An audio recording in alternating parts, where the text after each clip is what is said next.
Hai teman-teman, kami dari kelompok 10 Biomimikri TPB 51. Nah, pada tugas biomimikri kali ini, kami mengambil inspirasi dari sirip paus bongkok menjadi bilah turbin angin. Wah, kedengarannya menarik bukan? Tapi sebelum kita mulai, kita kenalan dulu kali ya, karena ada pepatah bilang, tak kenal maka tak sayang. Oke, ini dia anggota dari kelompok 10 TPB 51. Yang pertama ada William Rusli dengan NIM 120140090. Yang kedua ada Rama Danova Nugrohadi dengan NIM 120140110. Yang ketiga ada Hanif Putra Agusta dengan NIM 120140120. Yang keempat ada Alga Vicky dengan NIM 120140121. Yang kelima ada Mutiara Desmana Putri dengan NIM 120220090. Yang keenam ada saya sendiri, Andi Marcelia Larasati dengan NIM 120220110. Yang terakhir ada Mulia Raza Muda dengan NIM 120220120. Apa sih itu biomimikri? Menurut BNews dari tahun 1997, biomimesis atau biomimikri secara etimologi terbagi atas dua kata, yaitu bio dari arti kata kehidupan dan mimikri dari kata meniru. BNews mendefinisikan biomimikri sebagai cabang ilmu yang mempelajari gagasan serta proses terbaik yang ada di alam dan meniru desain gagasan serta proses tersebut untuk menyelesaikan permasalahan manusia. Jadi, biomimikri adalah sebuah pendekatan untuk menciptakan sebuah inovasi untuk mencari solusi agar mendapat jawaban tantangan yang dihadapi manusia dengan cara meniru pola yang sudah ada dan teruji di alam. Tujuan dari biomimikri adalah untuk mencapai sebuah produk, proses, dan cara-cara yang baru untuk kita hidup dan beradaptasi di bumi dalam jangka waktu yang panjang. Pendekatan secara biomimikri dapat dibagi menjadi 3 level tingkatan. Yang pertama level organisme, yang kedua level perilaku, yang ketiga level ekosistem. Pada biomimikri tingkat organisme, rancangan meniru alam hanya pada cakupan organisme tersebut. Yang kedua pada biomimikri tingkat interaksi, rancangan meniru organisme serta proses interaksi dari organisme tersebut. Ketiga pada biomimikri tingkat ekosistem, rancangan meniru siklus dan proses alami yang terjadi pada sebuah ekosistem. Tahukah kamu apa persamaan antara paus bongkok dengan turbin angin? Walau satu di daratan dan satu lagi di dasar laut, tapi kedua hal tersebut memiliki suatu kesamaan yang menarik, yaitu mereka dapat membantu mengurangi hambatan air dan angin melalui permukaan tubuh mereka.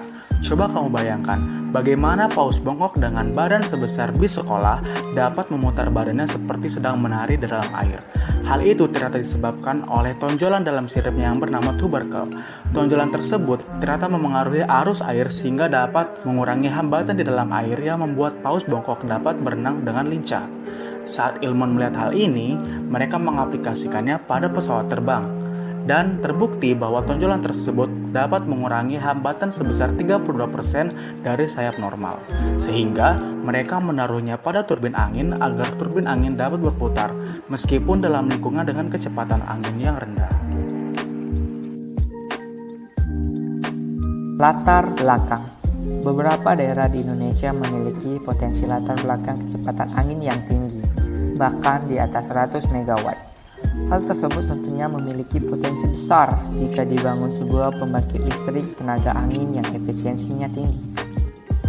Kincir angin konvensional mengandalkan desainnya untuk mendapatkan daya putar kincir maksimal dan daya gesek dengan angin yang minimal. Paus bongkok memiliki sirip tubercle tipis dan bergelombang yang memiliki gaya dorong yang luar biasa saat bergerak.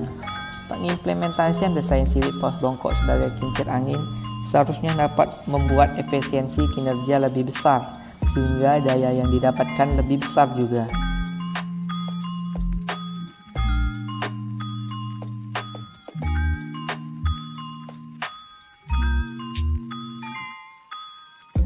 Cara kerja. Yang pertama, paus bongkok dapat memiringkan siripnya pada sudut yang tinggi di atas permukaan air tanpa hambatan karena mempunyai tubercle atau tonjolan pada siripnya.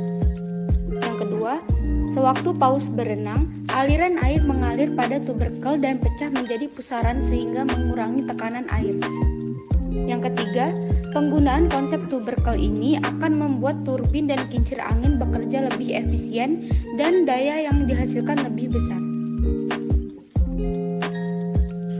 Terinspirasi oleh sirip paus bungkuk yang menggunakan siripnya sehingga memiliki kelincahan yang luar biasa di dalam air.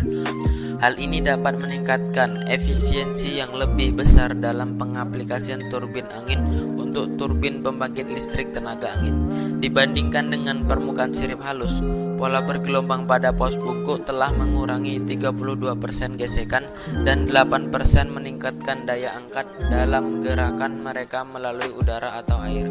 Dengan menggunakan pilar tersebut untuk menangkap angin, diharapkan komunitas dan negara dapat beralih ke sumber energi terbarukan yang dapat menyediakan peningkatan 20% pada efisiensi. Hal tersebut akan membantu membuat pembangkit listrik tenaga angin benar-benar dapat bersaing dengan energi alternatif lainnya. Demikian penjelasan dari kelompok kami. Apabila ada salah penyampaian, kami mohon maaf. Jangan lupa like video ini dan share ke seluruh teman-teman kalian. Terima kasih semuanya. Bye.